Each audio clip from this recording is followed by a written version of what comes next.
Assalamualaikum warahmatullahi wabarakatuh.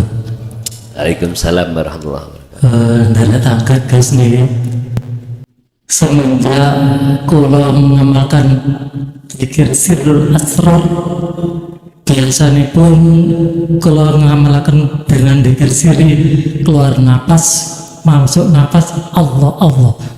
Tapi akhir-akhir ini kok merasa kalau zikir itu sepertinya enak, aku Allah gitu Gus. Niki nyuwun sewu nggih, napa salah napa dasponti? Nggih. Pun kami akhiri. Assalamualaikum warahmatullahi wabarakatuh. Waalaikumsalam warahmatullahi wabarakatuh. Urusan salah dan tidak bisa dilihat dalam surat Al-Anbiya ayat 29. Aku Allah yang muncul di dalam hati manakala itu sudah kefanaan aku nih makhluk, maka itu enggak salah dan itu yang benar. Tapi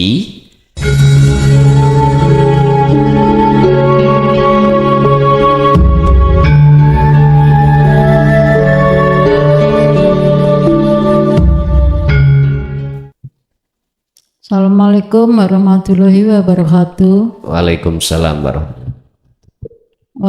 Tadi disampaikan oleh Gus bahwa apa yang kita pikirkan itu bersumber dari Allah. Terus bagaimana kalau pikiran kita itu jelek? Misalnya seperti ini. Terus aku ya apa ya caranya nyolong supaya gak ketemon? Atau ya apa caranya korupsi supaya gak ketemon, gak konangan. Nah, sementara itu matur nuwun. Wassalamualaikum warahmatullahi wabarakatuh. Waalaikumsalam warahmatullahi wabarakatuh. Dalam satu ayat Allah katakan, kalau lupa niki surat nopo, mungkin selain padosi. Jikalau datangnya itu perkara yang baik, itu jelas dari Tuhanmu. Jikalau jelek itu dari nafsumu sendiri. Ini konteksnya secara syar'i. Padahal kalau kita sudah kenal diri kita, otomatis kenal Allah. Kalau sudah kenal Allah, maka segala hal apapun datangnya dari Allah. Pertanyaannya Ibu, kalau perkara baik sudah maklum dari Allah lah, sangat diterima akal ini. Tapi bagaimana perkara yang jelek seperti korupsi? Apakah itu juga dari Allah? Jawab kula, paling sederhana nih. Allah gerakno nafsu untuk melakukan nguji dalam diri kita, dan kita akan melakukan apa yang menjadi perintah nafsu. Gak jauh berbeda. Tadi saya mengatakan air, oke, perkara bagus. Sekarang saya katakan selain air, baygon. Ini lawan kata toh, air dengan baygon. Katakanlah kita taruh air itu adalah perkara yang baik. Baygon berarti perkara yang jelek. Loh, kok iso air iku manfaat, baygon malah nek diombe malah membunuh?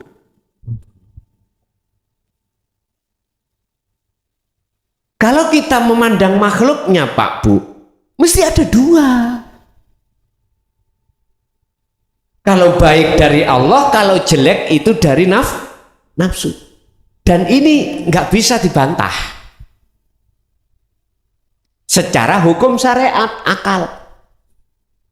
Mesti saya itu hilangnya sebab ini, matinya sebab baygon, hidupnya sebab air.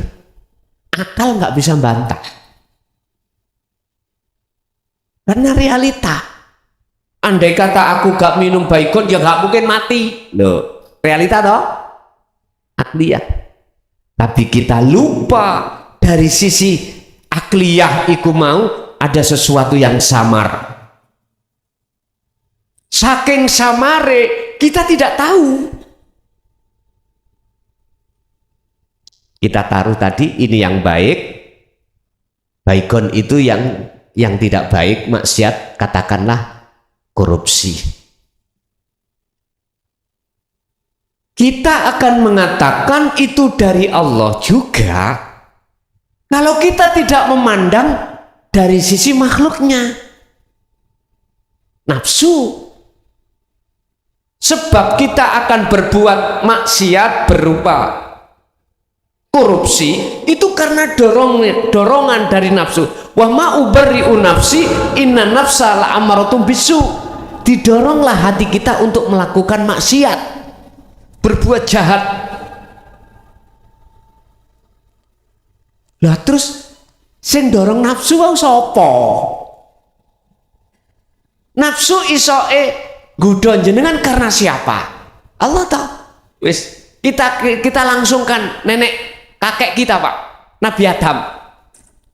Nabi Adam saat ada di surga kan sudah dikasih Allah tahu, Adam wala taqrabah hadhihi syajarah. Jikalau kau ingin terus hidup kekal di surga, jangan pernah mendekati dan memakan buah khuldi. Artinya Nabi Adam sebelum makan ini, Pak Bu, sudah dikasih tahu dan di warning, dipesen Allah. Singkat kata, oleh karena nafsu iblis iku mau nggodha, akhirnya Nabi Adam lali terhadap pesene Allah. Singkat cerita, tergelincir mboten Nabi Adam? Gelincir. Sama dengan kita. Terus pertanyaan saya, Pak Bu, iblis oleh bisa nggodha Nabi Adam, jikalau tanpa izin Allah saged iblis? Mboten saged. Dibuka di dalam surat Al-Hijr ayat 78, 79, 40. Disitulah ceritane iblis, ceritane nafsu sampai nggodha kita itu di situ. Ternyata tak simpulkan, datangnya iblis kepada Nabi Adam, datangnya nafsu terhadap ruh kita semata-mata itu atas dasar perintah Allah untuk menguji hati kita. Ruh kita apakah setia memandang bersaksi hanya Allah atau memandang bersaksi datangnya dari nafsu. Kalau jenengan pingin korupsi gak ketemon, gampang. Ojo merasa jenengan yang korupsi. Ditakoni napa? Mboten kula. Saya tidak merasa korupsi misalnya.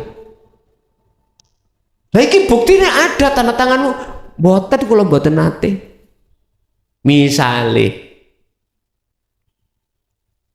Tapi kula mboten ngajari korupsi lho ya. Artinya ngene, jikalau jenengan pingin korupsi gak ketemon, ojo korupsi. Niku jawaban singkat. Saya ulang, jikalau jenengan pengen korupsi gak konangan, jangan pernah korupsi. Niki nek sampean praktek nih nak nggone hukum syariat secara lahir ya nggak melakukan. Kalau kita praktekkan ke hakikat, ning hatimu ojo kepinginan, ada keinginan. Sebab sesuatu yang terjadi disebut takdir karena kodok. Karena kodar, kodok terus jadi kodar karena keinginan. Artinya keinginan yang seperti itu tiadakan di dalam hati jenengan, baru nggak akan pernah terjadi. Niku carane korupsi boten konangan ada di situ.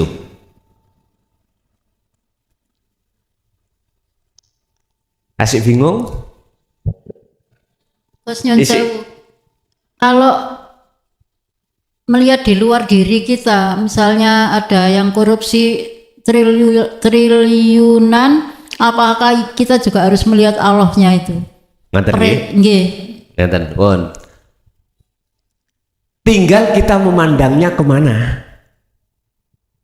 Kalau kita memandang pada makhluknya, ya makhluk itu yang melakukan.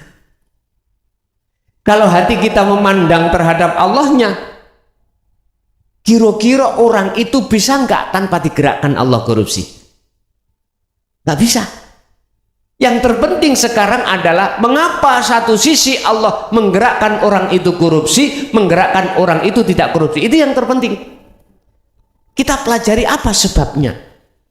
Ternyata jawabannya Pak Bu, sami'na wa asoina wa sami'na wa atokna. Gusti Allah menyesatkan terhadap hambanya itu karena Allah juga. Terus apa sebabnya Allah kok menyesatkan? Jikalau Allah menyesatkan hambanya, maka di situ tidak ada satupun yang bisa menolong. Satu sisi Allah juga menghendaki ngersakake hambane memberikan petunjuk. Terus mengapa Allah kok satu sisi memberikan petunjuk? Barang siapa yang Allah kasih petunjuk, hidayah kepada hambanya, maka tidak ada makhluk satupun yang bisa menyesatkan. Pertanyaan yang terpenting adalah mengapa Allah itu kok satu sisi menyesatkan, satu sisi memberikan hidayah, satu sisi menggerakkan orang itu korupsi bahkan triliunan. Mengapa satu sisi kok tidak? Jawabannya sederhana. Sami'na wa asoina wa sami'na wa atokna. Karena yang pertama mereka tahu kalau itu larangan, tahu karena dia mendengar itu larangan. Tapi wa asoina, hatinya tidak memperhatikan siapa sesungguhnya Allah yang memberikan larangan itu. Nyun sewu niki nek cara wong iku ngapunten, bahasa syariat kedorong hati ini dengan perkara-perkara yang disebut nafsu. Dalam hati akhirnya muncul keinginan. Kalau sudah muncul keinginan, itu bentuk nyun sewu, Allah tanda-tanda akan menyesatkan kita. Tanda-tanda kalau Allah itu akan menggerakkan, ngersakake nafsu untuk menyesatkan kita. Akhirnya terjadilah secara fisik orang itu korupsi bahkan triliunan karena ada keinginan. Coba kalau nggak ada keinginan, terjadi betul? Betul terjadi. Berangkatnya semua dari keinginan, irodah. Dia juga mendengarkan, tapi hatinya tidak menghiraukan seruan Allah. Yang kedua, sami'na wa atokna. Dia juga mendengarkan seruan Allah, tapi dia mengindahkan atas seruan itu, memperhatikan seruan Allah. Akhirnya Allah gak menggerakkan keinginan di dalam hati untuk melakukan hal itu. Bapak Ibu, jadi kita yang memandang, yang menyaksikan, tinggal kita memandang makhluknya apa Allahnya. Kalau memandang makhluknya berarti disebut korupsi, kalau memandang Allahnya, masa sih Gusti Allah korupsi? Mboten toh? Gak mungkin, karena semua milik Allah. Al-Baqarah 115. Dunia semuanya milik siapa? Kalau itu milik Allah sendiri, terus Allah mengambilnya, ini jangan dituduh Allah nyolong. Jangan dituduh Allah korupsi. Itu haknya Allah, makanya ada sifat jaiznya Allah. Bahkan dikatakan apa milik Allah itu yang ada pada diri kita semata-mata hak titipan. Dikatakan hak titipan, bukan hak milik, tapi hak kita adalah hak titip, persis seperti tukang parkir. tukang parkir itu Bapak Ibu nggak ada merasa memiliki, nggak ada. Buktinya ketika diambil dia ikhlas. Garwa sampai diambil Allah ikhlas. Allah mengambilnya dengan cara urusannya Allah.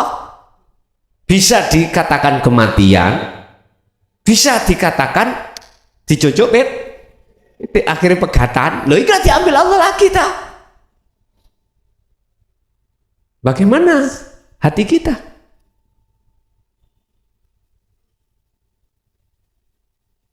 Kalau jenengan estu hati ini tenggelam di dalam bahru tauhid Pak Bu, gampang susah. Estu sekalipun diuji Allah, in asobathum musibah qalu inna lillahi wa inna ilaihi rajiun. Nek jenengan purun kembali kepada Allah gak gampang susah, walaupun garwa sampai niku dipundhut Gusti Allah. Wa zuyyina lin-nasi hubbus shahawa minan nisa wal banin wal qanatiril muqantarah, termasuk titipan kita garwa anak dunya brono. Nek wis iku titipan, oleh karena hati kita dipaksa oleh nafsu, dijadikan nafsu, akhirnya kita akan ngaku. Otomatis itu weku. Karena bukti realitas secara fisik. Inilah perlunya ilmu tauhid itu.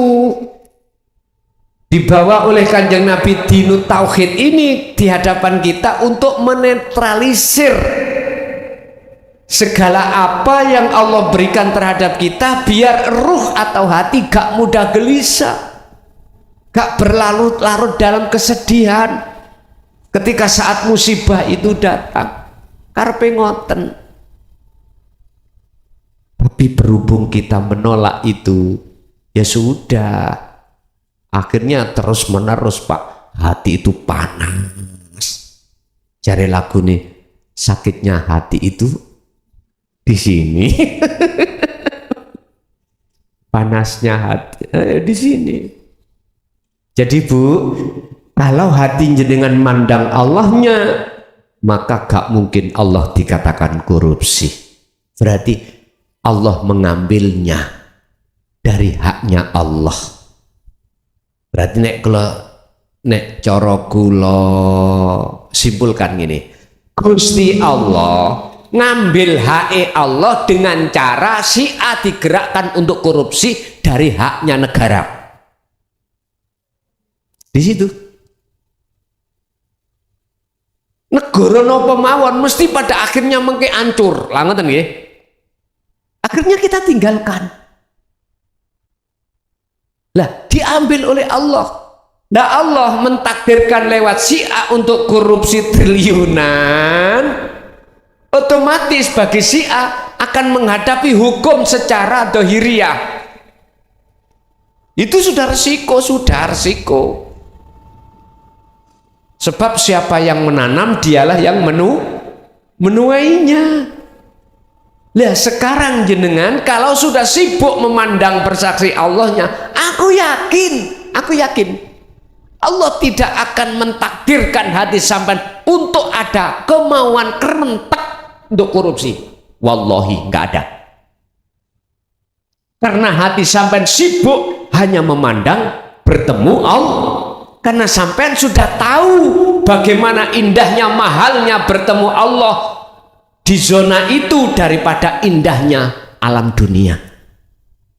Makanya Indonesia tidak akan pernah bisa hilang korupsi itu jikalau pejabat-pejabatnya tidak bertauhid. Titik. Masih otak sampai dekno polisi, hukum, membawa hukum, KPK. Terus apa maneh nih sore maneh? BPK misale maneh, inspektorat. Nggih, kula niki bentaun, Pak, diperiksa inspektorat, bentaun. Diaudit semua apa yang anggaran apa yang dikucurkan oleh negara terhadap pemerintah paling bawah desa. Tiap tahun kami diaudit. Ya, duit iki bener jumlah sakmene, terus kok garap sesuai dengan rancangan apa namanya kerja kamu. Luh telewiti Pak Inspektorat itu. Tidak hanya melihat pembukuan kita petok boten, mudun nanggone fisik nang bukune ngomong cor iki kandele 15 cm karena jalan lingkungan digejroh Pak, ditingali tenan. Speknya bagaimana? Tahun kula niki dihadapno seperti itu. Sudah berapa tahun? Mulai tahun 2012 akhir sampai niki tahun pinten niki? 2025 nggih. Bahkan zamane Covid nih kok Pak. Kan difokusno untuk biaya Covid toh ya. Kula mboten. Artinya apa? Tetap ruangan iku kula isi tapi mboten sebanyak berapa persen. Kan dulu 40%, saya bikin 25%. Terus turun lagi, ditetapkan 25%. Saya turunkan, khusus desa saya turunkan 10%. Karena apa? Nyun sewu. Niki sing tadi kepala desa saged ngrasakno. Onoke tumpeng dadi gegeran. Nih kalau sing terkenal dana BLT nih lho, situke oleh situke gak oleh, wis lurahnya nih, ya nyun sewu nek gak keluargane tok gak dikai, wis nyun sewu. Kita terasa dampaknya Covid kemarin. Yang punya usaha nyun sewu bah tingkat atas bah tingkat bawah semuanya kena Pak. Home industri kena Pak. Akhirnya banyak yang gulung di minta BLT juga karena nggak cukup Pak. Makanya wis tak gemene didik ae. Lah habis apa? Lebihnya apa? Saya buat untuk membangun. Sebab prinsip saya nek tak gawe bangun yang menikmati anak cucu. Estu niki pertimbangan saya niki nggih kula mboten ngawur melalui musdes Pak, saya musyawarah desa menetapkan BLT aslinya kudu 40 terus tak saya bikin 25. Alasan saya gitu, kalau dibagikan Pak nyun sewu duit nyun sewu 500 jangkep Pak sak bulan. Halo mboten cukup nggih omane bapak sing rokokan gak cukup. Tapi nek dibangunkan dinikmati anak putu Pak. Saya prinsip inovasi seperti itu saya musyawarahkan terhadap anggota musdes. Akhirnya anggota musdes memutuskan oke, Pak Kades 25% yang dikeluarkan, oke Pak Kades 10%. Sempat kami itu bersitegang sering terhadap aparatur negara di PMD kabupaten. Berhubung kami tidak ngawur, saya itu juga ada musdesnya, maka dimaklumi. Tapi gak kena ditiru katanya gitu. Nah, tapi prinsip saya kalau ini uang saya kasihkan semuanya seperti ini, paling 10 hari habis. Paling dinikmati diri sendiri. Tapi kalau saya bangunkan yang menikmati itu banyak orang. Tidak hanya anak putu kita, orang lain juga bisa menikmati. Dengan dasar itulah akhirnya mohon maaf kami bisa bertahan sampai tahun 2025 ini Pak. Mekaten. Jadi bentino kalau niku diperiksa benda winten. Kula nggih nyantai mawon. Nah, aku gak merasa melakukan. Dene ono geblake mbing, ya mbo, geblake mbing ngeten, Pak. Ada pasangan, tahu pasangan nggih? Saged mawon wonten pasangan orang ingin menjatuhkan Dengan cara apa? Saged mawon.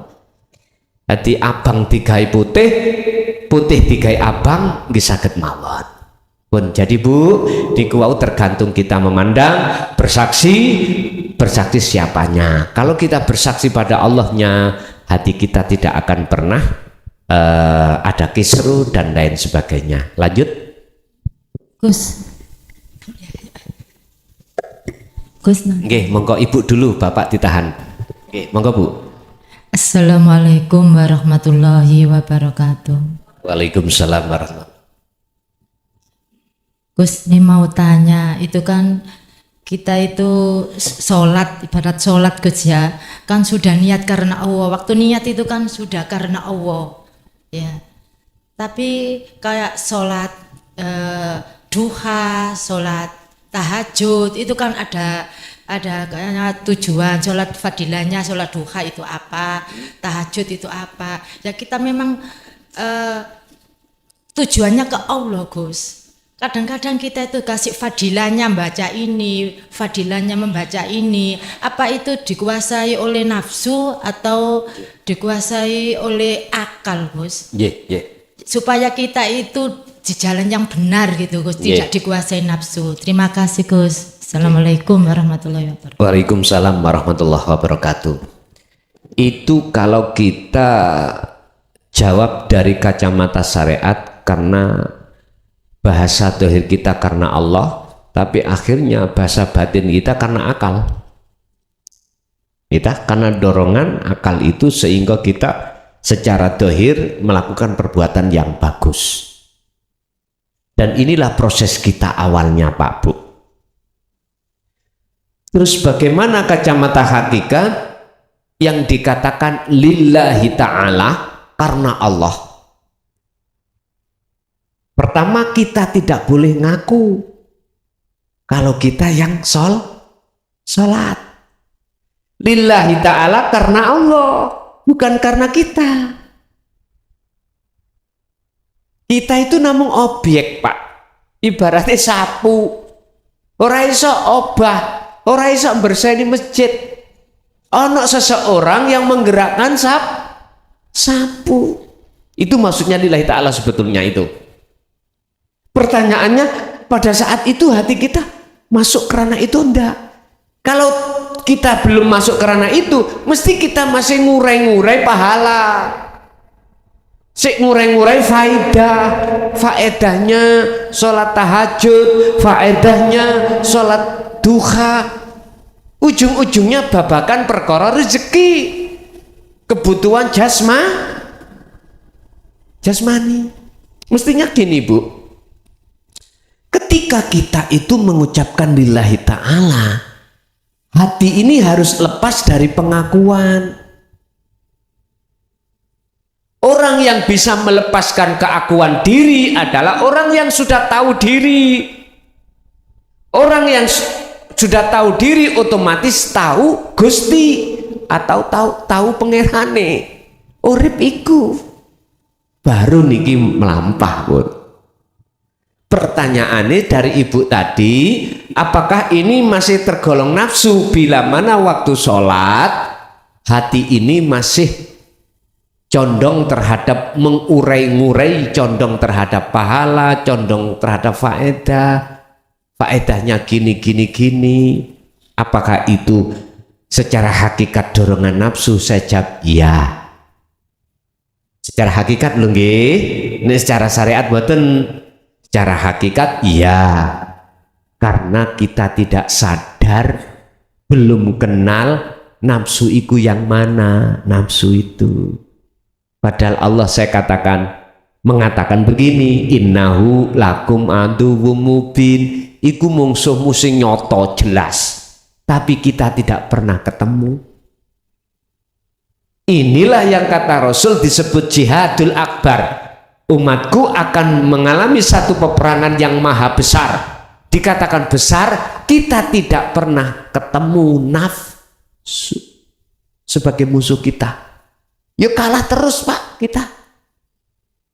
Ono wong perang loro, si A roh si B gak roh si A, sing kalah sing pundi? Ya sing gak ro musuhe mang. Kita nggak pernah tahu nafsu, sementara nafsu tahu kita. Yuk kalah terus Pak kita. Jangan heran kalau dalam hati ini masih ada iman selain Allah. Makanya itu dikatakan nafsu, dorongan nafsu, karena tidak ada satupun dalam hati kita koneksi menyang sejatine Allah. Kita mengucapkan lillahi ta'ala itu lesan, tapi hati kita masih karena hadiah pahala, hadiah surga, bukan karena Allah. Tapi itu akan karena Allah manakala hati jenengan iku sudah tidak memandang dan melihat hadiahnya tadi, faedahnya tidak dan lain sebagainya, tapi hati sampai hanya bersaksi pada Allahnya, urip yang menggerakkan dalam diri jenengan. Itu jelas ini bukan nafsu, tapi inilah sebetulnya karena Allah. Sekali lagi Ibu kali masih ada kelompok Ibu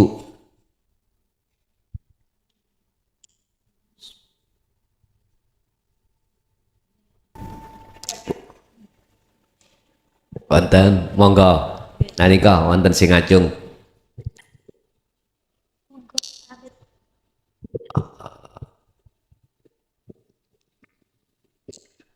Assalamualaikum Ustadz. Saya mau tanya nyambung yang tadi. Kalau misalnya kayak seperti tadi bacaan kita, maksudnya ada fadilahnya. Kita sebagai manusia biasa kan pasti ada hajat. Apakah hajat itu juga termasuk nafsu? Nggih, matur nuwun. Assalamualaikum. Waalaikumsalam warahmatullahi wabarakatuh. Kehendak apapun, hajat apapun tidak tergolong dorongan nafsu manakala hati jenengan sadar itu datangnya dari Allah dalam diri jenengan. Berarti jenengan sudah tidak memandang wujudnya nafsu wujud, wujudnya malaikat itu wujud, tidak memandang itu. Jenengan hanya memandang wujud sing sak temene wujud itu hanyalah Allah. Pak Bu, kita makhluk semuanya itu asalnya kan gak wujud. Wujudnya sebab diwujudkan yang wujud. Berarti kita pantas nggak mehai wujud? Betul pantas toh? Aslinya kita tidak wujud. Wujudnya kita itu sebab diwujudkan yang wujud, yaitu Tuhan Allah. Jikalau panjenengan ingin sebetulnya siapa yang wujud, sebetulnya kembalilah asal kita. Berarti asal kita tidak. Loh, ketika jenengan sudah tidak mengakui diri kita yang melakukan yang banyak macam-macam, maka disitulah Pak yang disebut ketemu Allah itu. Tahu siapa sebetulnya yang wujud. Berarti Allah gak korupsi loh ya. Boten. Jadi hajat itu berarti bukan hajat jenengan. Karena jenengan sudah tidak mengakui itu hajat jenengan. Pun hajat niki babakan sifat wajib Allah ma'ani di dalam irodah. Irodah niku kehendak. Kudrat, iradah, ilmu, hayat, sama, basar, kal. 7 sifat ma'ani ini milik Allah, bukan milik kita. Iradah adalah kehendak, kehendak berarti hajat. Kalau melihat dari sifat wajib Allah ini, kita tidak boleh mengakui hajat kita. Tapi mengapa terjadi pengakuan? Alasannya itulah karena nafsu mendorong hati kita untuk mengaku-ngaku, sebab siapapun kalau sudah ngaku-ngaku mesti lalai pada Allah. Wis, visi dan misinya nafsu berhasil. Visinya apa? Mendorong apapun yang milik Allah supaya kita miliki. Visi. Misinya apa? Supaya kita lalai pada Allah. Otomatis ketika kita menghai seluruh apa baju Allah, hak Allah kita rampas, maka disitulah kita akan lalai. Surat Ibrahim ayat 3. Wa yastahibbunal hayatad dunya alal akhirah. Nafsu itu selalu mendorong hati kita untuk bercinta kasih, menghai terhadap apa yang sebetulnya milik Allah. Setelah manusia itu terjerumus di situ, pasti alal akhirah akan lalai meninggalkan Allah atau alam akhirat, meninggalkan alam yang kekal. Faqala aidan alhaakumut takasur, siapapun hatinya bermegah-megah dengan pengakuan, maka dia akan lalai pada Allah sampai kapan? Hatta zurtumul maka sampai dikubur. Udah, nek wis dikubur wis gak kepingin duit, gak kepingin mangan, gak kepingin apa, bojo yang mboten kepingin. Dituki, dirangkul-rangkul ya menengai. Lah ngoten nggih? Ya sudah. Umur kita tinggal berapa? Gak tahu. Kapan kita diambil Allah, dipaksa dalam bentuk kematian idza jaa ajaluhum. Oleh karena kita tidak tahu, Bapak Ibu, bahasa saya, ayo sama-sama diri kita masing-masing untuk kembali lekas pada Allah sebelum kematian datang. Pun geser ke Bapak. Monggo yang bertanya.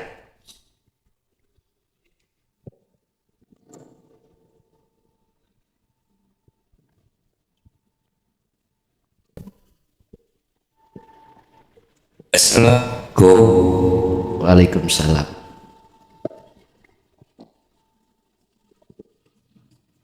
Assalamualaikum. Waalaikumsalam warahmatullahi.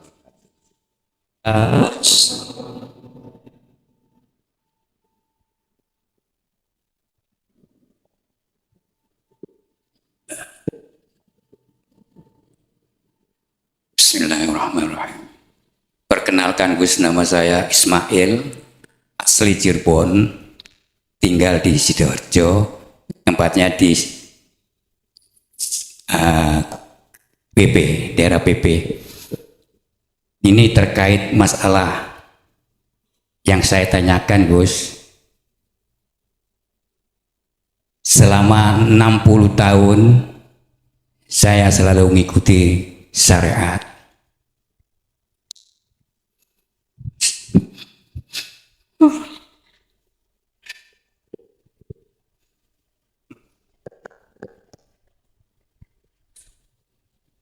Ngapunten Gus,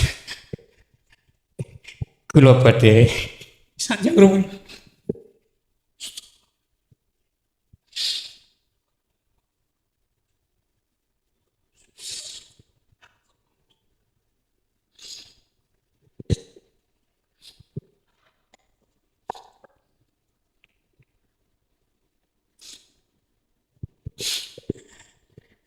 Kula selama 60 tahun yang saat sekarang sudah kurang lebih 2 bulan itu selalu mengikuti syariat, dan saya juga kebetulan di rumah sering imamin. Ngapunten.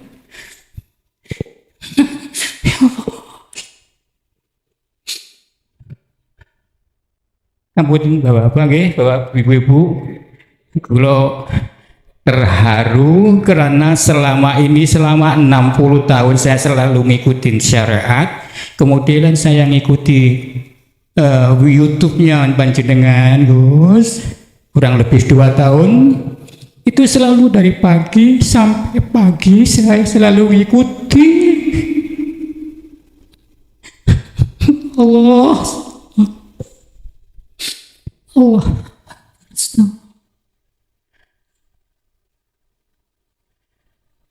Cuma ini aja Gus, jadi saya cuma memberikan, menyampaikan apa yang dijalanin saya, mungkin di luar topik Gus, maaf ya.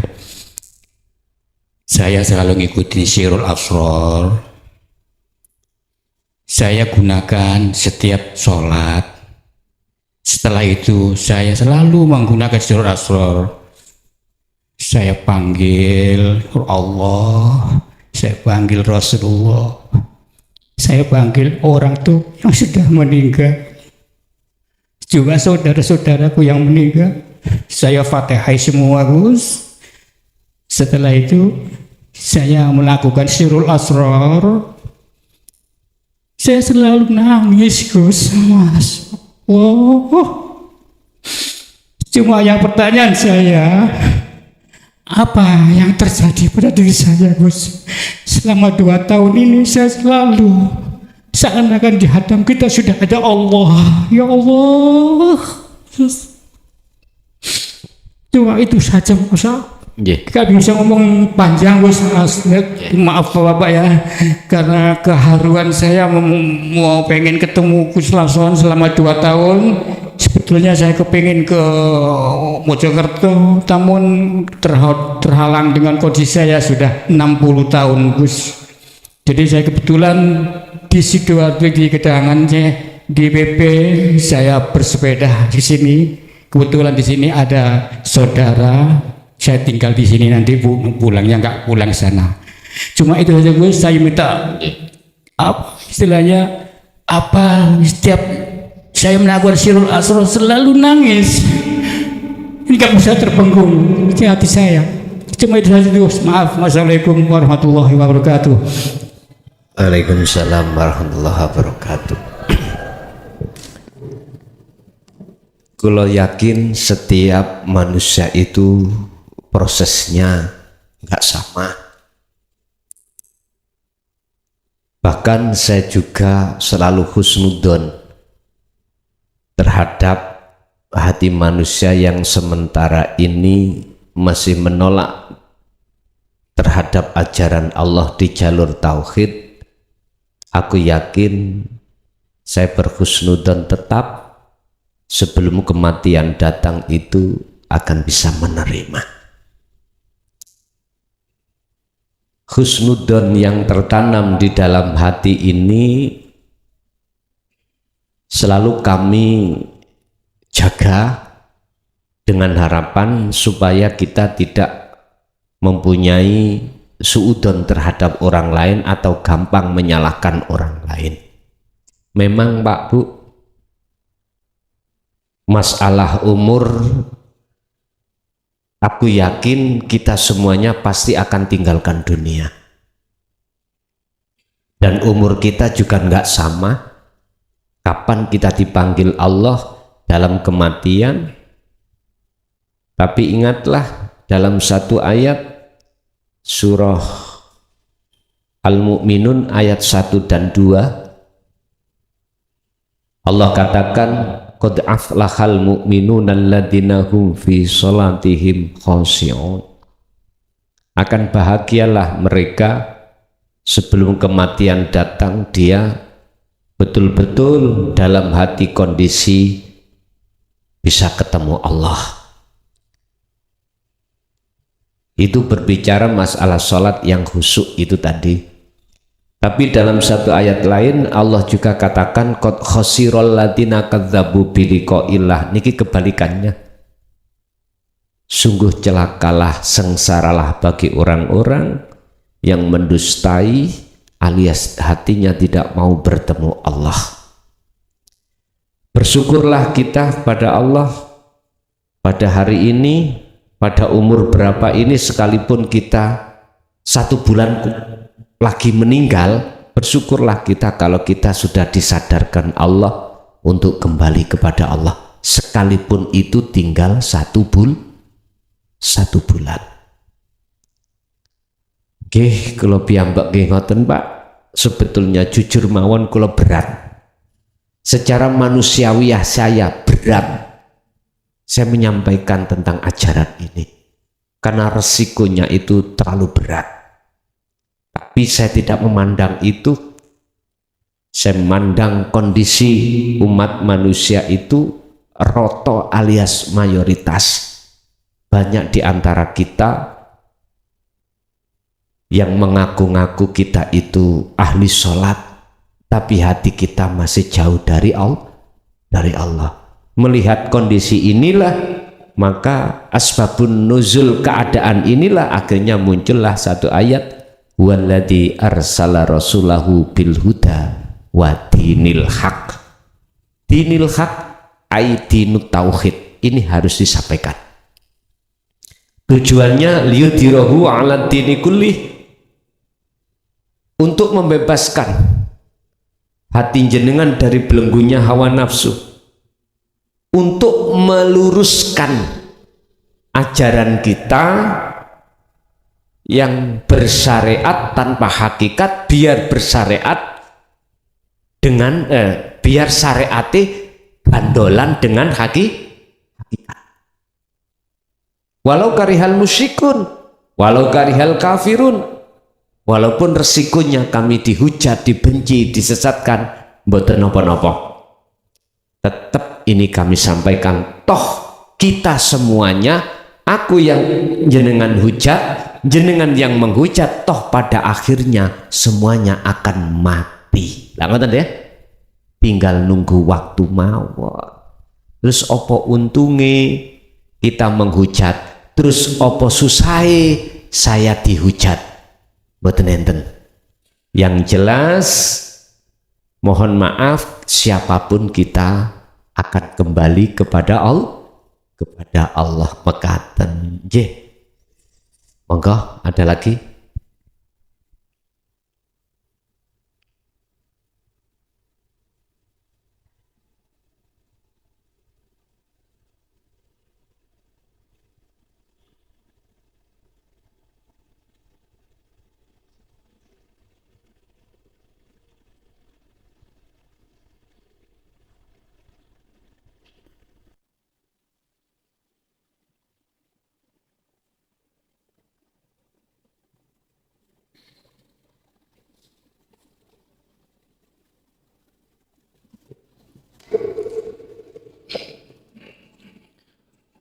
Assalamualaikum warahmatullahi wabarakatuh. Ngapunten Gus Mukason, kula badhe tanglet sesuai dengan yang saya ikuti di live Gus Mukason maupun di acara ngaji tatap muka seperti ini. Seringkali Gus Mukason berkata bahwasanya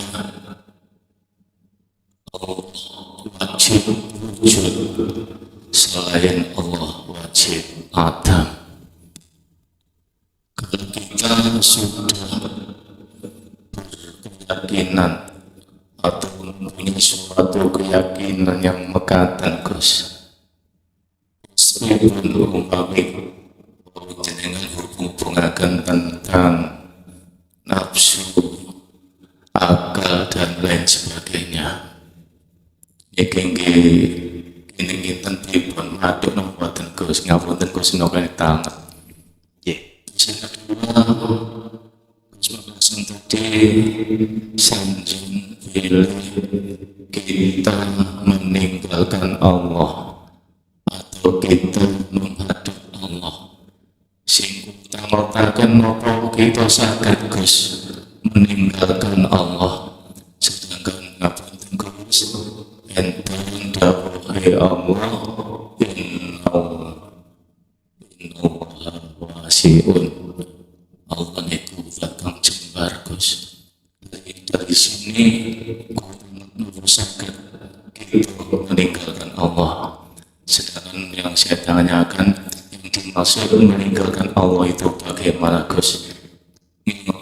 Gus firman ayat saleh pun kula nyuwun aku ing pangapunten, kula semata-mata nyuwun pencerahan dari Gus Mukason. Sekian, assalamualaikum warahmatullahi wabarakatuh. Waalaikumsalam warahmatullahi wabarakatuh. Jasmani punya mata, rohani juga punya mata. terkait nafsu, akal, ruh. Kita memandang dari mana? Kalau kita memandang dari kacamata jasmani, wajib wujud. Tapi kalau kita memandang ainul basiroh dengan mata ruhaniyah, yang wujud cuman Allah. Tergantung kita memandang dari mana. Tadi dikatakan yang wajib wujud hanya Allah. Selain Allah wajib adam. Terus jikalau digandengkan dengan nafsu, akal, ruh, ini bagaimana? Nyambung enggak? Sambung bagi saya. Kita harus masuk di dalam suhudul wahdah fil kasroh. Penjelasan masuk di dalam ahad, yang ahad itu dibanyak. Artinya apa? Secara hukum syariat tetap kita wajib mengatakan nafsu, akal, ruh itu wujud sebab diwujudkan oleh Allah. Oke, ini kan ada dua. Ada wujudnya Allah, ada wujud yang diwujudkan Allah. Tapi kalau kita tarik di dalam ainul basiroh, nggak boleh. Allah itu kau duakan, nggak boleh. Allah kita perserikatkan dengan sesuatu lain, nggak boleh. Ya bunayya la tusrik billahi syai' inna syirka la zulmun adim. Surat Luqman ayat 13. Anak putuku, la tusrik billah, jangan kau menyekutukan Allah. Artinya menyekutukan, jenengan ini mengimani ada selain Allah. Ada selain Allah itu wujud, ada selain Allah itu berirodah, ada selain Allah itu berkudrat, ada selain Allah berirodah atau hayat dan lain sebagainya. Tapi ini konteks kacamata hakikat, nggak boleh.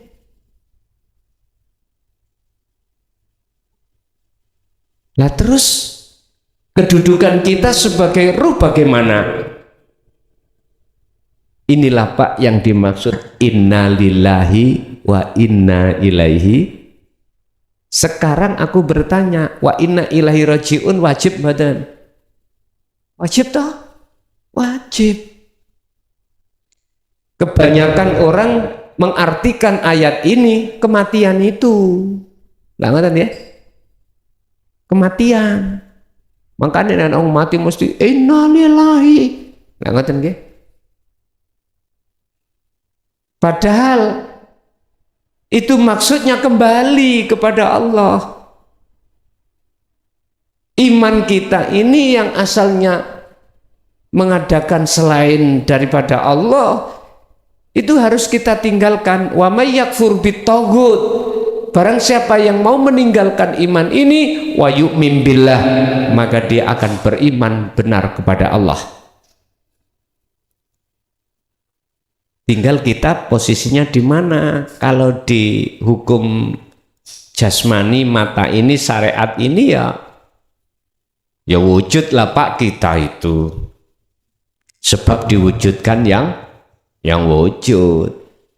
Tapi kalau kita konteksnya sudah masuk ke ranah rohaniyah, nggak boleh. Sebab jikalau kita masih menduakan Allah dengan adanya kita, merasa kita sebagai makhluk yang bisa ini, bisa itu. Surat Luqman tadi ayat 13. Wahai anak putuku, janganlah kau di dalam hatimu ada selain Allah. Ini konteksnya tidak hanya yang wujud aja Pak, apapun. Sebab jikalau ada ini dalam hati kita, inna syirka la zulmun azim, itu yang menjadikan hatimu gelap, itu yang menjadikan hati kita itu buta kepada Allah, itu yang menjadikan penghalang hati kita pada Allah, sehingga sampai kapanpun kita tidak akan bisa bertemu Allah. Secara otomatis siapapun kalau matanya buta, baik mata hati maupun mata dohir, yang ada adalah kegelapan. Satu contoh kecil aja, secara fisik nanti habis kita ngaji ini pulang, kita tutup mata kita, apa yang terjadi? Gelap. Selanjutnya nggak mungkin jenengan bisa sampai ke rumah. Kalau nggak percaya dicoba. Kalau saya sudah percaya, jadi nggak akan ku coba. Terus begitu juga dengan ruh. Idza jaa ajaluhum, apa mungkin kita akan bisa kembali kepada Allah dalam keadaan di jalur rahmat hidayahnya? Wong kita itu gelap, nggak bisa. Bagaimana mungkin Allah akan memasukkan satu hambanya ke surganya jikalau dalam hatinya ada syirik? Nggak mungkin. Jadi bisanya sinkron itu tadi, peganglah hukum syariat dan hukum hakikat, baru saged sinkron. Artinya apa? Kita ruh, akal, nafsu, secara hukum syariat kita bicara aku sing sholat, aku yang ini itu, tapi dalam hati sampean kalimat aku jangan dikembalikan kepada makhluk, karena makhluk sudah tiada. Kembalikanlah kalimat aku itu kembali kepada hidup. Inilah yang dimaksud di dalam surah Toha ayat 14, innani anallah la ilaha illa ana fa'budni wa aqimis shalah li dzikri. Ingsun bahasanya mulai awal ingsun. Innani anallah, sesungguhnya aku iki Allah. Yang dimaksud Allah iku ya aku. Lho ngoten niku. La ilaha illa ana, tidak ada Tuhan kecuali aku. Lo aku fa'budni, kita nyembah sira terhadap aku, ni aku, wa aqimis shalah, tegakkanlah salat semata-mata li dzikri, untuk mengingat aku. Loh, aku. Apakah Rasulullah menjelaskan tentang hal ini? Lihat surat Al-Anbiya 25. Kalau nggak percaya. Sebab jikalau Rasulullah tidak diperintahkan Allah menjelaskan, gak mungkin akan muncul ayat ini. Munculnya ayat ini menandakan Rasulullah dulu menyampaikan wahyu ini. Gak mungkin Rasulullah mengkorupsi. Gak mungkin. Pasti beliau sampaikan, walaupun resiko nih sampai tinggali piyambak. Beliau di kaum kafir Mekah apa? Mau dibunuh. Akhirnya muncullah asbabun nuzul ayat hijrah beliau dari Mekah ke Madinah sebagai golongan muhajirin. Di situ ada golongan ansor, golongan dari Madinah. Ternyata golongan ansor itu Pak Bu, bukan orang Islam semuanya. Ada orang Nasrani. Tapi pada saat itu yang memang betul-betul mereka yang membawa dan mengamalkan wahyu Allah, Injil dari Allah. Di dalamnya menyebutkan besok ada nabiku terakhir namanya Muhammad. Sekarang dilihat ada enggak dalam Injil sekarang? Yang tahu adalah beliau-beliau. Dulu mengajarkan tentang ketauhidan, mengajarkan tentang ketuhanan, baik di dalam Taurat, Zabur, Injil, Al-Quran, semuanya risalah tauhid ini nggak pernah geser satu rambut pun. gak pernah berubah. Mulai zaman Nabi Adam, risalah tentang ruhaniyah tauhid ini untuk menyembah Allah gak pernah geser sak rambut pun, gak ada khilaf. Tapi risalah tentang syariah inilah banyak yang khilaf karena zaman, Pak. Sekarang contoh syariat Nabi Adam, syariat nikah.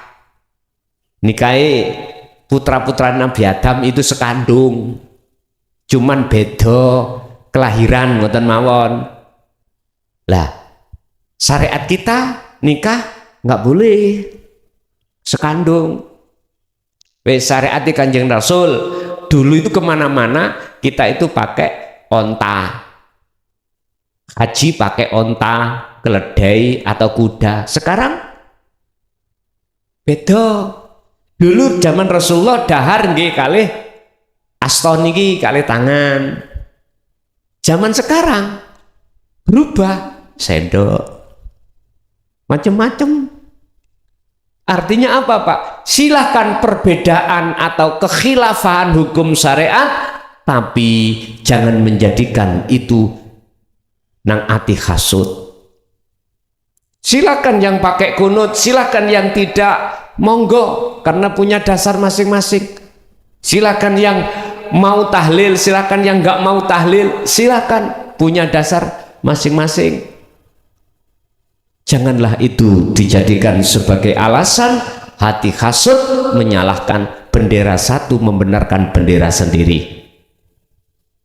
Itu tidak akan pernah terjadi manakala sama-sama kita beda bendera tapi mohon maaf satu bangsa Indonesia. Artinya hati kita bertauhid, nggak pernah geser, ya tetap madepi nang Gusti Allah, madepi nang Allah. Kita tidak akan pernah khilaf tatkala kita sama-sama bertauhid baru, Pak. Jadi disitulah nanti akan sinkron antara hukum syariat dan hukum hakikat. Itu yang pertama. Untuk yang kedua, terkait masalah meninggalkan Allah. Apa maksudnya meninggalkan? Ruhaniyah, Pak. Kalau jasmaniyah kita tidak bisa meninggalkan. Bahkan sudah tercatat di dalam hukum syariat namanya takwa, meninggalkan larangan, menjalankan perintah. Terus yang dikatakan meninggalkan itu bagaimana? Ruhaniyah kita beriman pada selain sejatine Allah. Oleh karena kita tidak tahu keindahan sifat jamalnya Allah, itulah Pak, kita akan beralih terhadap apa? Jamal selain Allah, beriman pada selain Allah. Oleh karena kita tidak tahu siapa yang memiliki wujud Allah, itulah kita alasannya sehingga kedorong hati kita oleh nafsu untuk meninggalkan Allah, beralih pada lainnya. Jatuhnya cinta kita tidak bisa kepada Allah, pasti terhadap selain Allah. Jujur aja, kita punya hati, punya istri, punya suami, jatuhnya cinta pada siapa? Kadang-kadang kita punya guru yang kita dambakan, entah karena karomahnya, entah karena apanya. Cinta sampai kemana? Ke makhlukkah atau ke Allahnya? Tergantung kita, pendidikan kita ada di mana. Kalau pendidikan kita di jalur syariat, jatuhnya cinta kita pada makhluk. Tapi kalau kita jalurnya di tauhid hakikat, jatuhnya cinta kita betul-betul pada Allah.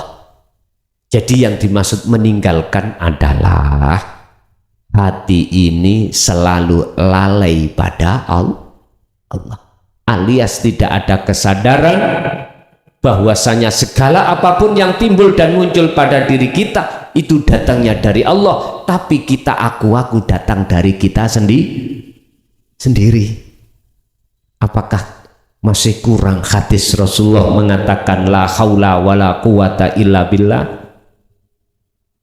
Apapun keadaan itu bukan dari kita, apapun kekuatan itu datangnya bukan dari kita, tapi semata-mata illa billah. Dalam ayat Allah katakan wallahu khalaqakum wa ma ta'malun. Utawi Gusti Allah iku khalaqakum, yang menjadikan Anda semuanya. Wa ma ta'malun, wa malan segala apapun yang timbul dan muncul dalam diri jenengan itu pun dari Allah. Kok aneh? Justru kita merasa dari kita. Lah letak inilah dikatakan ruh telah meninggalkan Allah. Ruh yang tidak sadar, hati yang tidak sadar itu datangnya dari Allah. Inilah maksud kami, saya katakan telah meninggalkan Allah. Lanjut.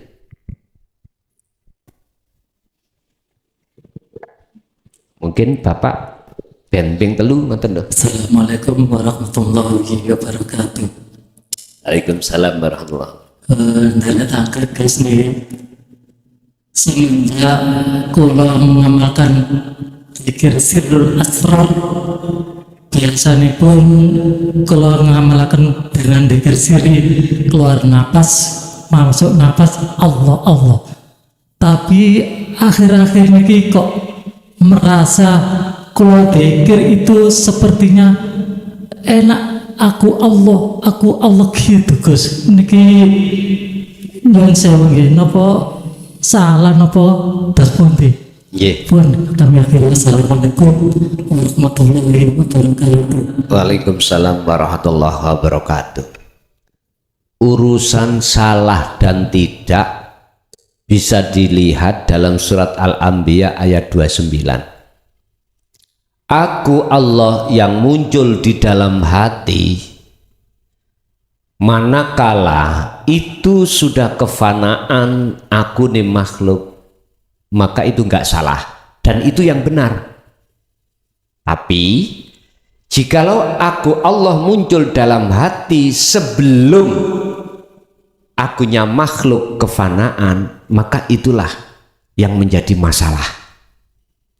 Tinggal ketika munculnya hati berzikir aku Allah, apakah maksudnya aku Allah itu keakuan diri kita sudah tiada? Kalau sudah, maka itu yang benar. Dan inilah Bapak Ibu akan menjadikan satu fitnah manakala muncul secara syariat. Sehingga nek muncul cara syariat ngeten, ketika jenengan mlebu warung, Bu, Gusti Allah njok mangan, bingung toh? Gusti Allah salat, Gusti Allah rokokan. Nah, ini muncul ning syariat niki ndadekno bahaya.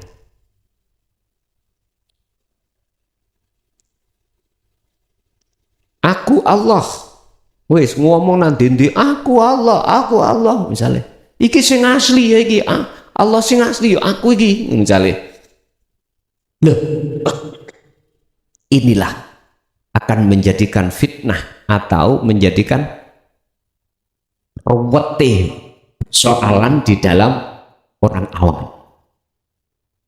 Saya katakan itu tidak salah manakala keakuan dalam diri kita makhluk sudah tidak ada. Memang itu yang benar. Tapi pertanyaannya, apakah itu terbawa ke hukum syariat umum? Suka-suka Allah. Tapi itu jikalau betul-betul terbawa secara lahir syariat ngomong, ini akan membahayakan dulur-dulur yang di kalangan yang belum paham. Padahal yang mengatakan itu, Anda itu sudah nggak ada, jenengan sudah nggak merasa. Kalau menurut saya, kalau jenengan sudah kefanaan kewujudan Anda, maka itulah laksana seperti orang tidur. Ini nek cara ilmu kitab tauhid itu disebut majedub.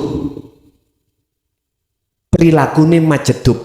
Orangnya majedub, perilakunya jenenge jadab. Hukumnya piye? Salah apa bener? Bisa disalahkan wong gendeng iku? Mboten nggih? Berarti nek ada yang mengatakan aku Allah anggap benai iku wong lah, ngoten lho. Loh, yang benar seperti itu sebetulnya, tapi itu akan salah manakala di dalam hati masih muncul rasa iman selain Allah itu masih ada. Gini kok jawabannya surat Al-Anbiya ayat 29 kalau nggak salah, kalau nggak 29 27, insya Allah 29. Mboten angsal, hukumnya malah syirik. Tapi dalam hati jenengan sudah tiada keakuan diri kita sebagai makhluk, maka itu yang benar. Berarti ku langsung Pak, jenengan dzikir cospleng. Ngerti cospleng ya? Langsung wis. Cara dalan ngono ya wis gak ono hambatan. Inilah yang kusebut sebagai majedubun. Hati yang ditarik oleh Allah langsung tanpa proses, saakali ya diambil sekalian tanpa proses di dalam makom musyahadah. Laksana jenengan tidur, roh iku dikeker oleh Allah. Udah akal ya jenengan dikeker, roh dikeker, sehingga jangan heran jenengan itu gak ngerti awake. Mujur kemana kita tidur nggak tahu, pakai baju apa sudah nggak tahu. Tahu-tahu bangun subuh, loh subuh terasa cepat nggih ya? Apalagi jenengan iki mau kok ya dihadapkan perjalanan yang menggiurkan, gandengan ambek pacar sampean. Loh, wis koyok-koyok masa bangun kepingin turu maneh sambung maneh koyok-koyok. Sebab saking senengi. Sewengi padahal iku. Sampean. Bapak Ibu hadirin rahimahullah. Jadi jawaban saya Pak, boleh dan itu enggak salah manakala dalam batin jenengan sudah kefanaan keakuan makhluk mekaten. Terus bunti cukup. Pun Bapak Ibu hadirin rahimakumullah, mulai awal sampai akhir saya tegaskan, ayo kita belajar ilmu apa yang telah datang itu semata-mata datangnya dari Allah, bukan dari saya sebagai makhluk, bukan. Itu semuanya datangnya dari Allah. Dengan begitu kita amalkan setiap saat dan waktu sesuai dengan kemampuan pada diri kita, pasti akan menjadi ilmu yang bermanfaat. Dan kalau ilmu itu sudah bermanfaat, pasti akan larinya terhadap orang-orang dekat kita, keluarga kita, anak dan istri ila yaumiddin. Lahumul Fatihah.